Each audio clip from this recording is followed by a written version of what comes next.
Ladies and gentlemen, please welcome Chief Diversity Officer at Workday, Karen Taylor.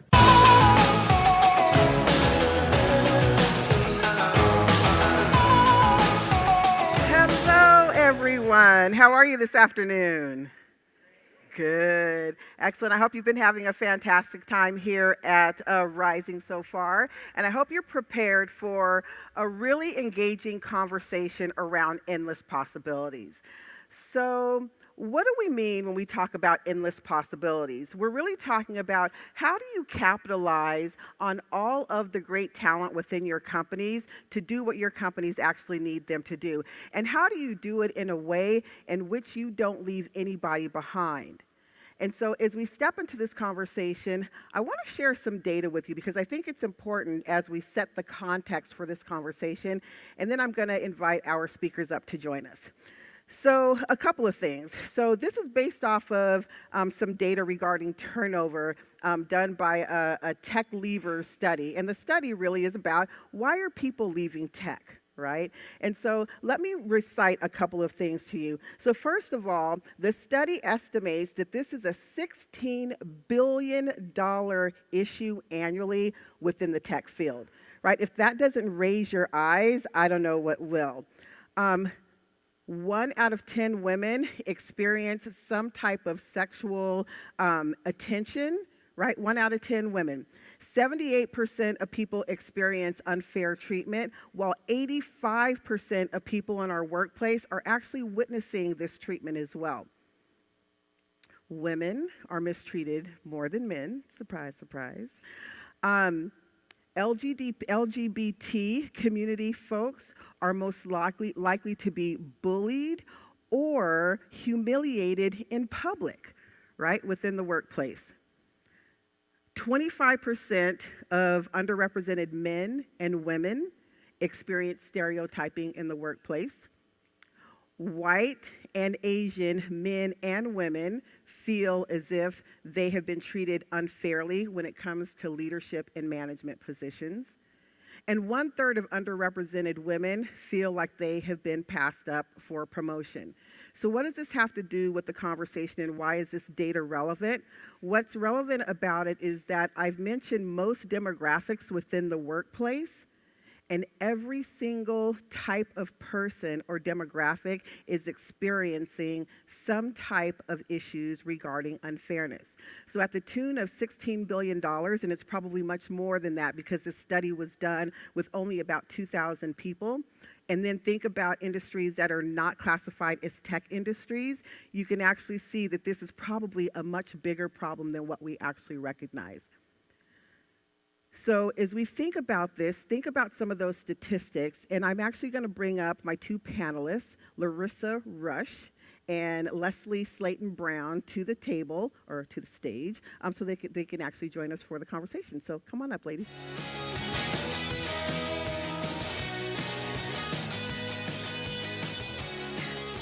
First of all, thank you both for joining us today, and thank you, audience. So at some point in time, we're going to actually do some Q&A, so get your questions ready as well. But I want to just start out with, just tell us a little bit about yourself, what you do for your companies, and why this conversation is relevant to you. Oh my goodness, this is a great conversation to be having right now, isn't it? So for my company, so I am the Chief Diversity Officer for HP. HP is a Fortune 50, Fortune 500 company. What are we, about 52 billion in revenue.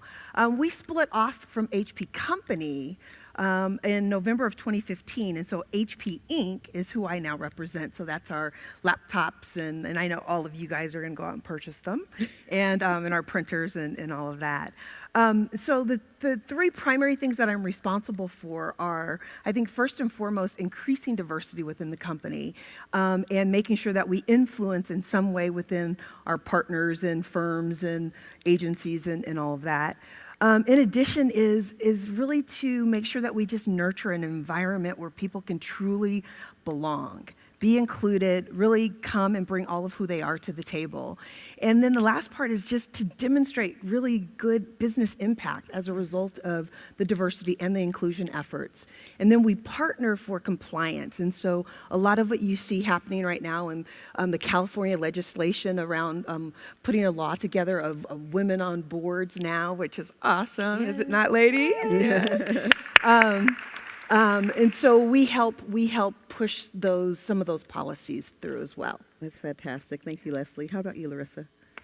So I'm excited to be here. I'm going to switch up the order in which I introduce myself. I am the chair of the advisory board for a new research center at the business school at Berkeley Haas.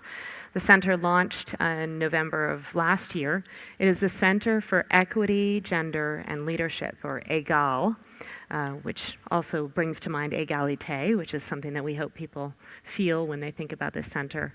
And it was interesting because the center was a long time coming. So our mission of EGAL is to educate equity-fluent leaders, and I'll tell you later about what that means.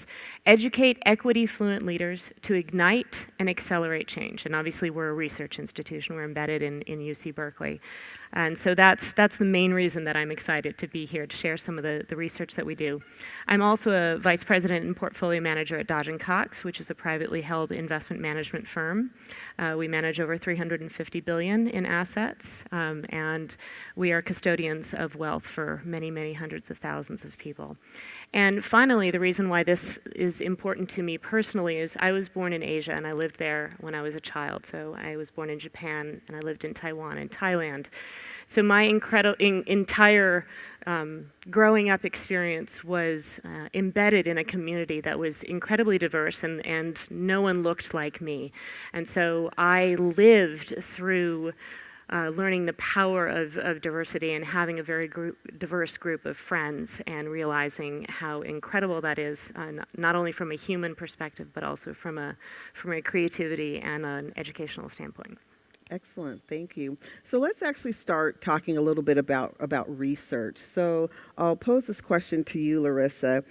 So what role does research play when it comes to talking about diversity, inclusion, and culture? So I think first, research really gives voice to what we're all feeling. It provides the fundamental backstop for providing a collective voice to people's concerns or fears or suspicions.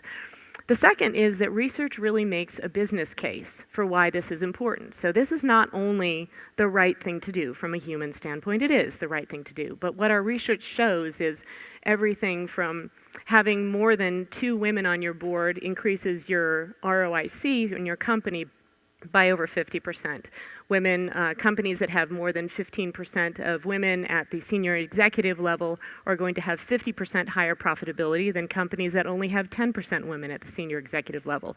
And the list goes on and on. I have 49 research papers in my briefcase today, if any of you are interested, that provide the backs. This is not just one study, right? This is dozens and dozens and dozens of studies that have been done over the past 30 years. So the first is it provides a voice. The second is that it provides the business case for why this is important to all of us. Great. Let me follow up on that. You talked a little bit about the work that you do over at the Haas School of Business at Berkeley, and you also mentioned being an equity-fluent leader. Why don't you go ahead and tell us exactly what that means? Yeah, it's a great term, and when Karen and I met, she said, "Oh, I like this term, equity-fluent leader." We're really proud of it because our students came up with the term. The students at the business school at Berkeley. So an equity-fluent leader is an individual who recognizes the value of differently lived experiences. And we like to say that those individuals courageously, because we all know that it takes courage, courageously use that power to drive change and to overcome barriers and to create a positive impact. So someone who understands the value and then courageously uses that power to affect change in organizations. So our goal at Berkeley is to graduate equity-fluent leaders.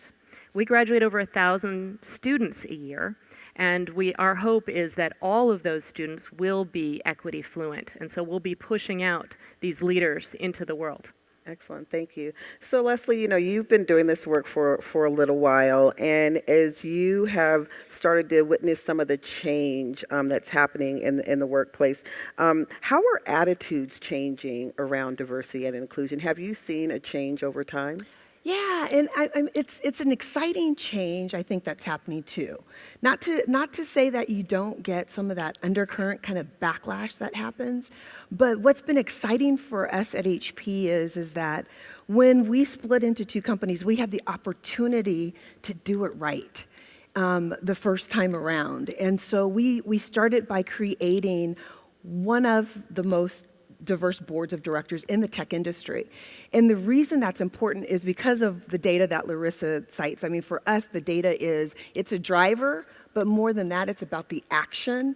And so when you think about equity fluent leadership and inclusive leadership, those are the types of people that we wanted on our board of directors who helps influence our senior leadership. Who is at HP very multinational. We have over seven or so countries that are represented in our leadership, and so we just kind of build off of that research, the data, making sure that you not only just rest on the data, but you take action. And so the whole advocacy thing is a really great opportunity for us as well. That's fantastic. I think we'd be remiss if we didn't just touch upon what's happening in the news today, but even just reflecting on, how diversity and inclusion has changed over time, whether or not it's the hashtag Me Too movement, or it's Black Lives Matter, or it's what's happening within our government these days as well. How is our focus starting to shift around diversity and inclusion, particularly in the workplace? And are there any things that HP is doing specifically around trying to be more inclusive around how these issues are impacting your workforce? Yeah, and I think the way that I see that change occurring around attitudes is that people are bringing the societal issues in-house. I mean, they're all merging, right? Michael's done a phenomenal job of bringing in the whole kind of neurological thinking and growth mindset thinking into the workplace. And at first pass, you might think that that's a small effort, but the reality is it's huge in that as you get people to think differently, to get out of a fixed mindset into a more fluid mindset of thinking, you bring in more open conversation, more inclusion. People, it's not especially for underrepresented groups, it's not okay to just be in the room. Your voice has to be welcomed as well and heard and respected. And so what we're doing is we weave everything and embed everything across the work that we're doing at HP. And again, it started with our board of directors and our leadership, and then it just goes fluid throughout the entire company. And that's why we've seen the impact that we've seen at HP. Yeah, that's fantastic. I mean, I agree. It's super important that you're starting to think about the whole ecosystem when it comes to talking about diversity and inclusion. So let's talk a little bit about the opportunity cost. One of our researchers at UC Berkeley, Laura Cray, has just released some cutting-edge research that she's a behavioral economist that shows that if people view images, whether they're images or videos of women as CEOs or underrepresented minorities in senior positions, they are statistically, and this is statistically significant, more likely to view those people as being capable in those roles. So this is the notion of growth mindset. Fixed mindset says you think that people have unchangeable characteristics and attributes. Growth mindset says that you believe that people can change. So if you can get people on your team to have a growth mindset, they're more likely to be open to saying, oh yeah, she could be CEO or he could be our CFO. And that is so important because it means that we as a human race, all of this stuff that we believe, we know it's just a social construct, but it really is just a social construct. And so we can change. So this can happen. We can make this happen. Right. That's why we often say it's the power of yet. It's the power right? of yet. Right. Yeah. Yes. So talk a little bit in terms of fixed mindset versus growth mindset and the importance that is not just at the leadership level, it's throughout your entire company. What are your thoughts on that? It's everywhere. I mean, it is. And when you think about either retooling and reskilling for the future, or you're thinking about hiring for today, you hire for leadership for tomorrow, not for a specific job anymore. And so the exciting thing, I think, is that with growth mindset thinking, with when you think about inclusive leadership, and in the way that we weave all this stuff together, it is about a speak up culture. It's about a culture in which people can come, you can bring your ideas to the table, you get greater innovation, which is why we have our strategy in D&I is we call the big strategy, belong, innovate, and grow. And as you belong, feel you belong within the company, then you have the power to be more creative and innovate, and then ultimately you're growing as an individual and the company's bottom line is impacted as well. And so again, all those things just work together. That's fabulous. So, I love big. At Workday, we focus on something called VIBE, which is but a very similar notion, and that is value, inclusion, belonging, and equity for all. And so very similarly, the conversation around diversity is starting to expand a little bit, right? Mm-hmm. So what's the opportunity cost if companies are not talking about this subject? So the opportunity cost is you're leaving money on the table. Right. And so that's first and foremost. If you are not actively looking to have a diverse team, to bring in diverse voices, then you are leaving money on the table. And again, the research will show that. Just another one to consider, there's a recent study several studies that have been done on collective intelligence, which is effectively what is the capability of your whole team. And if you just add one woman to your team, it raises the collective of the intelligence of the team. As you continue to add women, and I'm sure that different viewpoints would also be additive, the particular studies I'm referring to are just on women, but as you continue to add women to your team, you get higher and higher collective intelligence. The highest collective intelligence teams are all women. So we have, if we can get to that point, then great. We as a society are going to be a whole lot more productive. And there have been subsequent studies that have been done. MIT did one that sought to really deconstruct these results, because I thought, well, it's just all of these great soft skills that women have. We're good at sharing information and hearing other people's voices. And so they did the setting with an online gaming system where you never met the other competitors on your team and you had no time to kind of massage the information. And still the teams that included women on them outperformed the teams of all men. So there is something there, right, that we are not even yet able to quantify, but we do know that having diverse teams, having more people who look different as part of your organization will yield higher profitability, higher creativity, lower levels of risk. So that's really the number one opportunity cost. And when I think of cost, I think of and the fact that we're selling products to consumers. When you start looking at diverse audiences and underrepresented groups, you're looking at over $55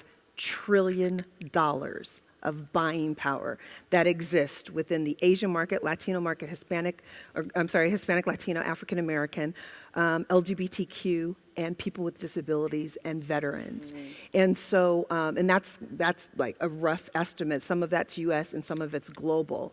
And the reality is that you have to be reflective of your customer base within the company. And then if you're selling directly to customers, you need to be reflective of that customer base as well. And so, so we've actually pushed initiatives out when you think about, influence and advocacy. We've had leaders within the company use their influence within the industry. And we started with our Global Legal Counsel, who put a mandate, a 10% holdback with law firms.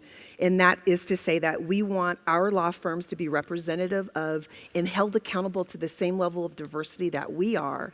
And so we want at the highest levels within the legal industry to have women and people of color. Our marketing, our chief marketing officer did the same thing within the industry. And we're seeing, Karen, phenomenal results. And so we're seeing like where we started and where we are today, you're seeing in excess of 50 to 60% female representation now at the highest levels of the agencies that we work with. You're seeing an increase of 12% of underrepresented groups leading senior account representatives for our business. And so it is, you leave a lot of money on the table if you're not doing this and you're not thinking about this every single day. Yeah, I think that's fabulous. And I think as you think about, how this work is touching the ecosystem and how companies aren't thinking about just what's happening within my workplace today, but how is the ecosystem also being impacted by this notion of it's important for everyone to be included in the conversation, I think is critical, and a new way in which we're starting to further this work even more than what we've done in the past. So, as you're thinking about the work that you guys are doing, how do we start to build more awareness around diversity and inclusion? Because, for such a long time, we've thought about this conversation mainly impacting women and people of color. Yep. But now when you think about the conversation, you think about the lone Republican in California sitting amongst a room of Democrats and how that person is now starting to feel like an outsider, right? Or feel like, there are a number of instances where you are the only one in a lot of cases, whether or not you're the only woman or person of color or introvert, it doesn't really matter. But how are we to build more awareness around this topic? I think for starters, we have to get very comfortable with being uncomfortable. And I also think that, in fact, I lived for many years in Boise, Idaho, Okay. and I worked for HP in Boise, Idaho. And in Boise, I was considered very, very liberal. And then when I moved back to California, I was considered very, very conservative. I'm like, well, what? I haven't changed, and my views haven't changed, but so it just all depends on where you are. But the fact in the notion of getting uncomfortable, being comfortable with being uncomfortable, is really the idea and notion around we have to have these conversations. And we have to be open to understand and to listen and to hear. I mean, no different than you want to hear the needs of your customers.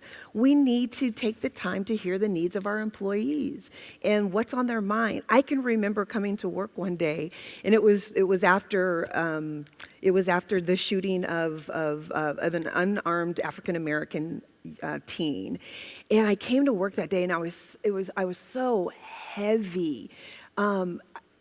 It was just an excruciating day for me. And somebody came up to me and they made a comment about Bradgelina divorcing. And I looked and I literally lost it. I literally lost it because I thought, okay, you're talking about celebrities smushing names together, and yet another African-American boy was killed. He was unarmed and all of that. Not to mention, okay, people say, all lives matter, blue lives matter, all lives matter. But the reality is that when it comes to the things that are happening outside the world, we're bringing those into the office.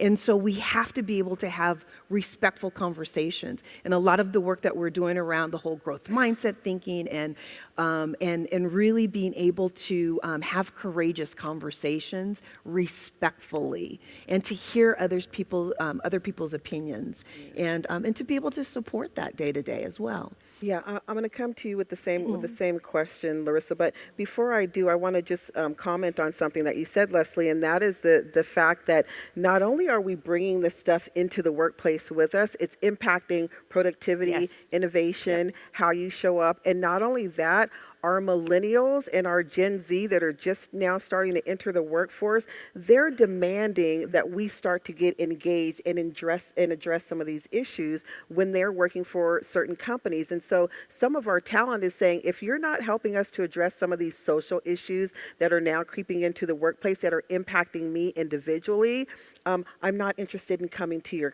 company. Yep. And so even from a talent Or perspective, purchasing from your company, or purchasing, right? yeah, exactly, Yeah. exactly. Larissa, please. Well, I would say that we all have biases. We're not aware of them, right? And so with that as a starting point, I think it's important to always make sure that we're exposing our employee base to new ideas. So I was recently, I'm going to go speak to a whole bunch of women traders on the trading floor at Citigroup later this month. And it's going to be a whole group of women at the entry level up to senior management level. I traded for 9 years, or 12 years, I was on the trading desk.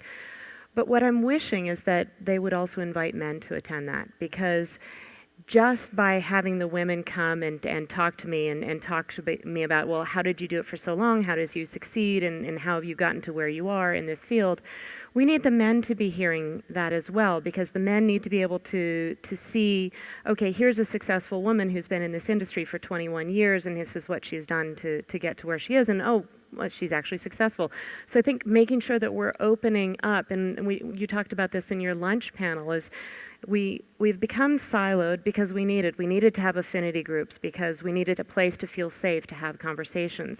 But I feel like now the change is, okay, it's time to break it open, and everybody needs to share that information, and we need to see all different kinds of examples of successful people within our organization. And so as we're bringing people in, as we're bringing in women, as we're bringing in successful people of color, that needs to be encouraged for everyone to participate.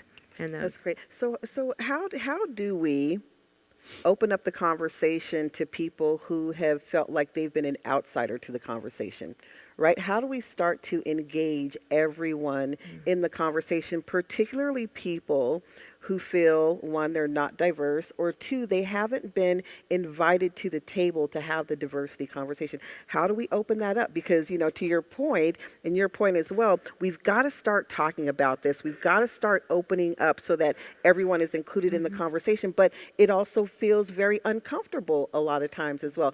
So how do we do that? Well, I think that's an interesting question, because when you think about the Me Too movement, it's as much about women saying, we're done with this, we're not taking it anymore, as it's about men. It's about men being able to sit back and listen and understand and not mock women sharing their stories about what's happened to them. And that's outside, and it's within the workplace as well. And so I think when we look at all of this, we have to stop functioning with fear around, if we're bringing women in and we're bringing minorities in, then we're pushing older white men out. That's not the case. There's a whole bunch of jobs, 1.6 million technology jobs, in fact, that go unfilled in the industry because we don't have the talent in the pipeline coming through that we need to. And so there's plenty of jobs for everyone. And so I think for starters, and I kind of go back to, I think, around respect in one another, but I also think company values need to be very strong and be foundational in everything that we do. And so if it's integrity, it's trust, it's respect, we have to be able to bring these conversations and welcome the conversations in, because it's not pushing people out, it's inviting people in. Yeah. Well said. Thank you. I was going to say, this is not something that women or underrepresented minorities can do on our own. I mean, if I think back to the late 1890s, the suffragettes couldn't vote themselves into the right of being able to vote, right? My aunt is a feminist historian. Women then had to convince the status quo. They had to convince the powers that it was the better thing to do to give women the right to vote in 1920. Right? And so for me, it's a similar type of conversation where we cannot do it alone. I mean, we all leaned in so far. I always joke, I leaned in so far I fell over. So we need to bring other people into the conversation, because we can't make this on our own. One of the cool programs that emerged out of this initiative at Berkeley Haas is a program called Manbassadors, and the men created it. And so they have now, because they felt like, well, we're not part of the Women in Leadership Club, but we're supportive of what the Women in Leadership Club are doing. And so the Manbassadors then sought to educate their male peers. They actually created a booklet to share with all of the incoming male students to say, here are some things you might want to be aware of and some things you might want to consider. Here's some language you might want to use. And so it was the men educating the men. And so I'm hopeful that something like that could translate into the workplace. Our students often will go into corporations and do training sessions, which is interesting. But that model might be something that could be used. Yeah, I think awareness certainly goes a long ways. And just to talk about the Haas School again, I was learning about another program that the students there created, and that was a bit of an awareness, but awareness of behaviors when you're in a meeting. So what they do is they record the meeting, and at the end of the meeting, they'll actually show statistics on how many times did someone interrupt someone else, or how many times did someone have an idea and someone else repeated the idea and the idea went further. So I think that's another just brilliant way of how our young talent is really coming up with creative ways to look at some of the challenges that are going on. So let me shift the conversation just a little bit. And talk about, so we've done and we continue to do a lot of work around gender, around women, around getting women, into board positions, et cetera, et cetera. And albeit we're making progress for women, although it's slow, we're making even less progress for people of color. So are there any unique programs or initiatives that either of you know about or that you've implemented that are really starting to kind of level the playing field so that we start to make more progress and continue more progress for people of color and continued progress for women? So at HP, we have seen from our day one split a 6% increase in women in leadership positions, so director level and above. And part of how that's happened is very much in alignment with how we created our board of directors, which is also in alignment with how I talked about embedding across and stitching the seams kind of across the company, is intentionality. We've had to be very, very intentional about what we want, setting very clear targets, not goals, not affirmative action, none of that, but very specific targets. In fact, we do on our succession planning, we started out with, let's do this, the Rooney Rule and the Rooney Rule times 2, and I think you guys are probably mostly familiar with that, but for the most part, it is mandating that you have a woman in your slate. The reality of that, and I think a lot of us women, especially in tech, have probably at some point been the only one, and we know how that plays out, right? And so that the one on a slate doesn't work. Many on a slate, and even when you're interviewing and hiring, it's funny, we had this phenomenal brainstorm one day, and somebody came up with this really great idea of, for hiring managers, which is where we refer to as the frozen middle, and those are the people that really have the ability to impact the hiring. So that frozen middle, we said, well, how do we get the frozen middle to kind of defrost? How do we move them, in a way? And somebody said, well, when you're putting together a job description, why not do something that's disruptive to their process, that makes them or forces them to look at the wording that they have on a job description, making sure that they know the steps that as you're going to build this influencer panel, make sure your panel is as diverse as the diversity you're welcoming in, as candidates. And so there's these disruptors that you have to build, but all of those things have to be intentional. You at every single turn, every single person has the ability to make a change in the work that they're doing. Even, finance and diversity, there are things that you can do. And so you have to continue having the conversation so that people have it top of mind. And as I said before, reduce that fear that something bad's going to happen to them, as a result of it. Yeah. And know that it's for the greater good of the whole, for this effort that we have around diversity and inclusion. Yeah. Yeah. Anything to add? You nailed it. I had nothing more to add there. I'll take a high five on that. So let me make another pivot and talk a little bit about the straight white male. So Often, and the way that we've talked about this topic in the past has been an exclusion of certain parts of our population, particularly the straight white male. Now, it is even more critical that we engage that portion of our population. How are we doing this? How should we do it? How can we do it? You want to start with that one? I was going to. I mean, Karen, again, you have made this very clear, right? Diversity is not everyone other than the straight white man, right? It's diversity means everybody. And, you know, what I have found is that many straight white men have that feeling, well, diversity doesn't mean me. So part of it, we maybe need a new term. I mean, we chose the term equity for our center because we wanted it to be everybody has an equal voice and everybody should have an equal opportunity.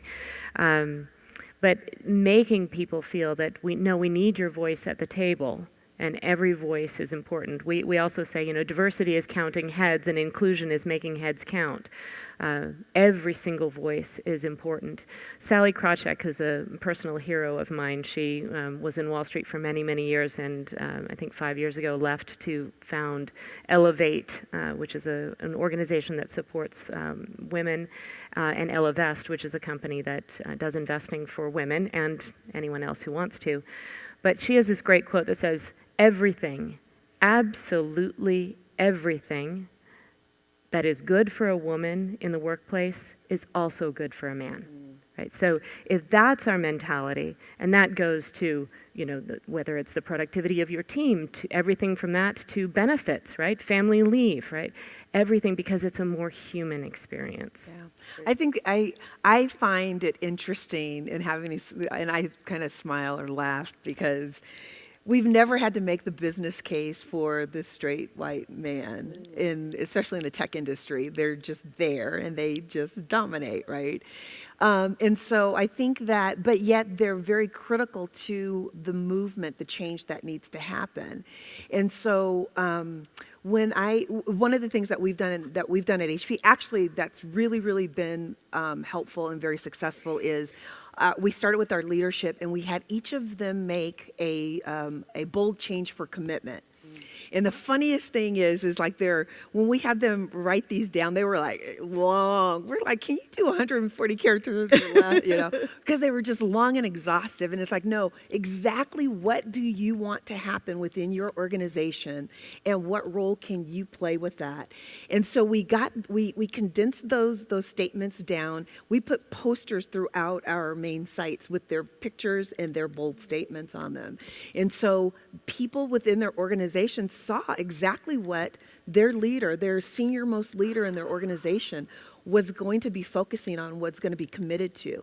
And then we come into alignment of, okay, now how can you, whether you're an individual contributor or a mid-level manager within that organization, support what that senior leader is doing. And then from there we built, and we didn't do it all at once. We started there. For International Women's, we changed International Women's Week to International Women's Month. So we started there, and then a few months later, we came back with, okay, now let's set performance targets for our leaders that say, you know, we want to see women in leadership within your organization. We want to see promotions. And then we built programs and sponsorship programs that helped facilitate that change that we wanted to happen. So it's like, don't just force people to do something. Give them the right tools and some of the right, you know, kind of programs and stuff to assist to make it happen. That's great. So let's talk a little bit about technology.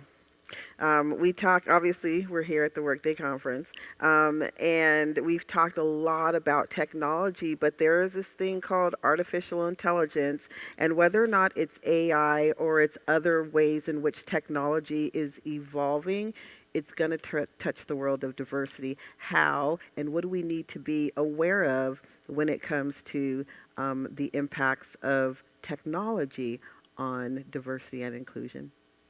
I think it's already here, first of all. I think that progressive organizations or companies that are doing it are finding a very creative way to build artificial intelligence into experiential learning for people. And I'm hoping that we will all get there. But it scares me because we haven't gotten this right yet without the artificial intelligence. And I think we're doing better. And I think that we're starting to see some needles shift. But I don't think that it's a one-size-fits-all for companies. And so I think that as artificial intelligence becomes more prominent, we already have the fear, or people are already fearing that because you're bringing in diversity and top talent, that their jobs are going away. Now, when you think about artificial intelligence and jobs that will go away as a result of that, there's a whole nother layer of kind of dynamics and different things that are kind of going on there. So for us, and I would like to see us kind of bring in kind of more of that experiential learning so that people can really get and experience what somebody that's different experiences, so that you have more empathy. And so I don't know. I'm anxious to see kind of where it goes, but I think that there's a lot that we need to still do to influence the direction and the vision for that. Yeah, and as you're thinking about answering this question, Larissa, one of the things that comes to mind for me is the diversity of the people who are creating artificial intelligence, Exactly. and the impact of, if you don't have diverse voices and minds in creating the technology, then how does bias come into the process? Yeah. Yeah, well, that we could probably spend a whole panel just talking about that and the problems of that. When you were talking about the experience, I'm not making a plug for this company because I don't know them, but I was recently at a women's conference where they spoke of a virtual reality program called Equal Reality, where you actually can be another person.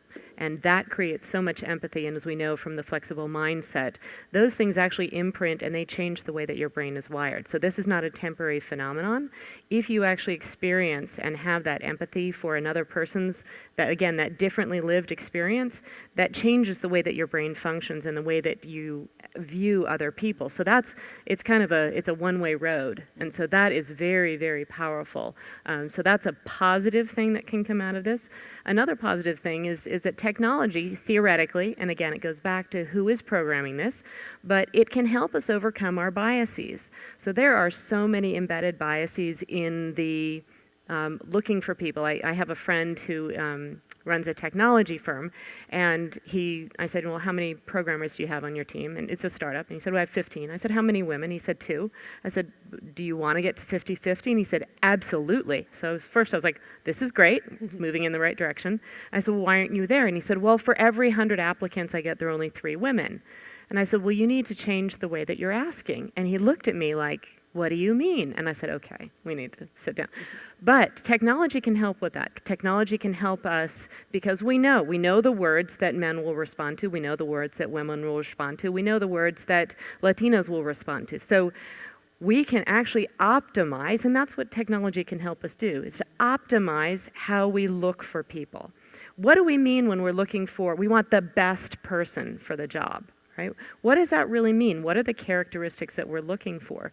Because the reality is that if we think about leadership characteristics, there was this great Harvard Business Review study that looked across 32,000 people and evaluated what people thought of leadership characteristics. Well, women ended up having higher scores in 12 out of the 16 characteristics.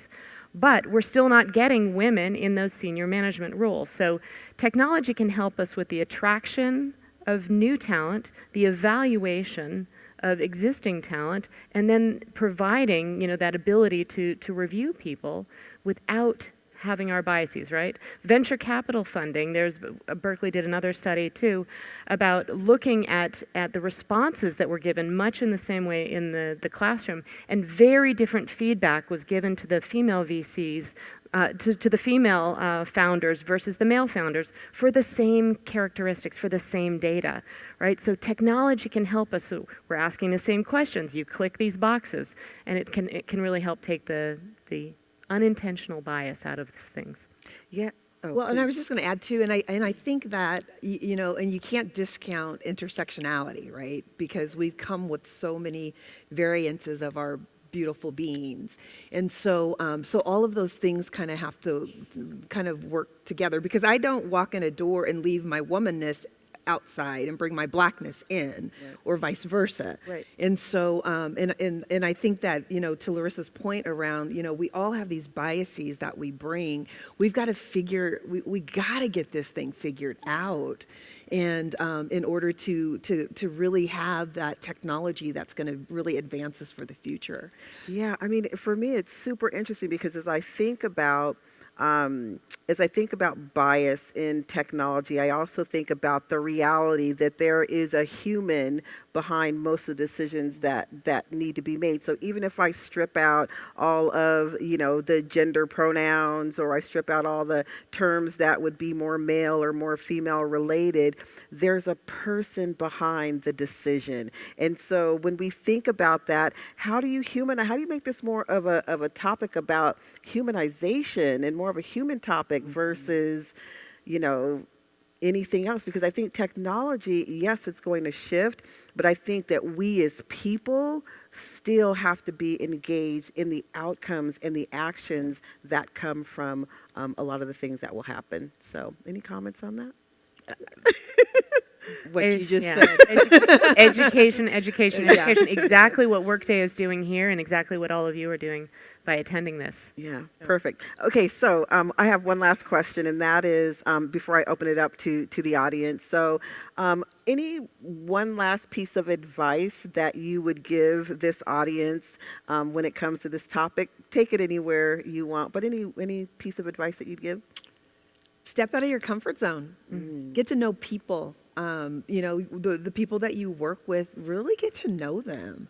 And don't stereotype and generalize. And I think that when you do that, you build greater trust. And so build those opportunities into your day-to-day, whether, you're having your team meetings or coffee with somebody.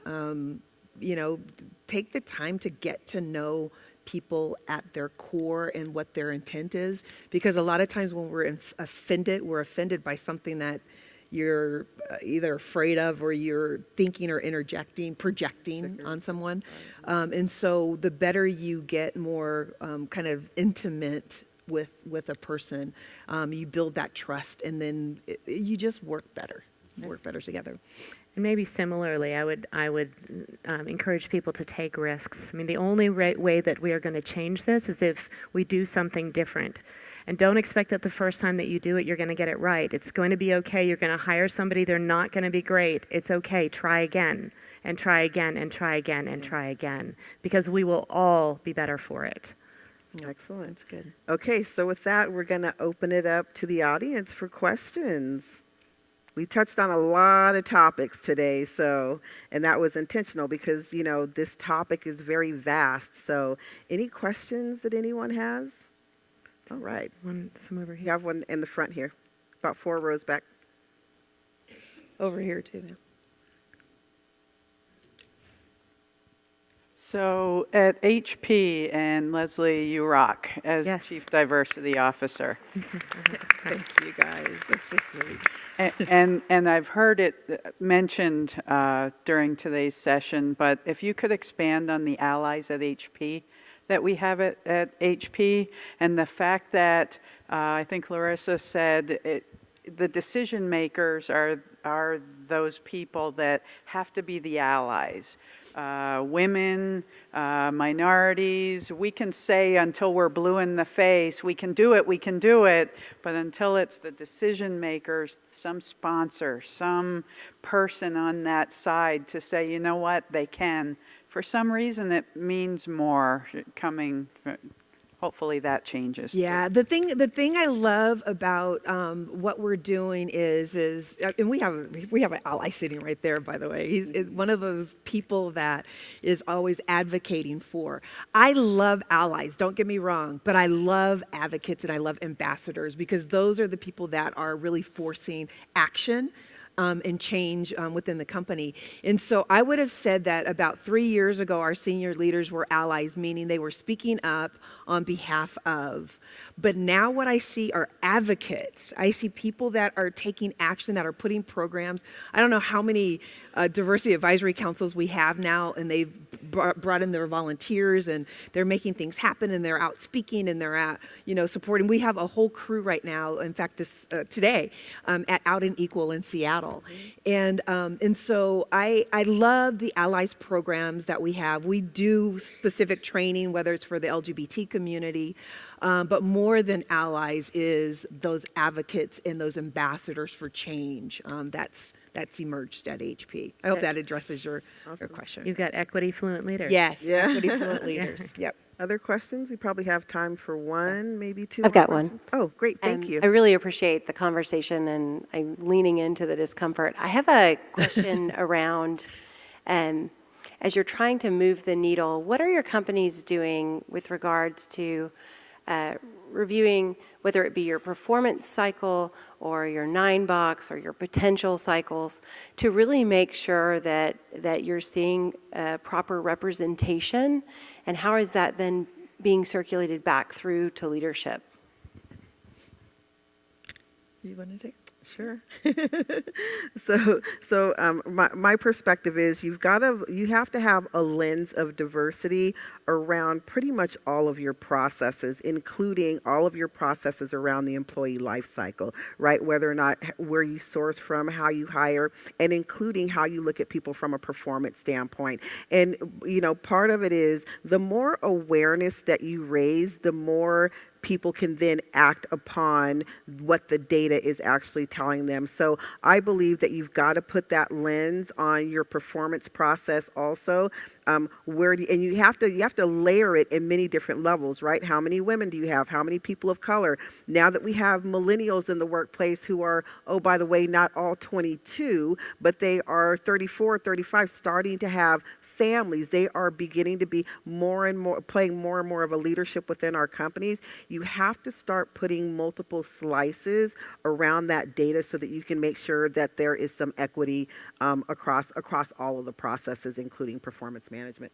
Yeah, and I think that you have to be able to be open to ask the right questions. And a lot of the work that we're doing with our learning and development team is to ask questions differently, to be able to challenge one another, because how you evaluate my performance has a bias in and of itself.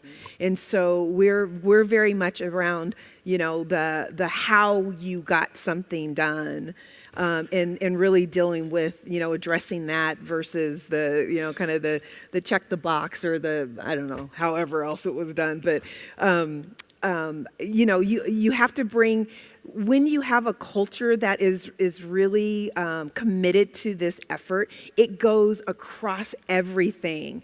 And so you have to make sure that you're stitching, you are stitching the seams in the process and being able to share, how you evaluate somebody and have conversations about that.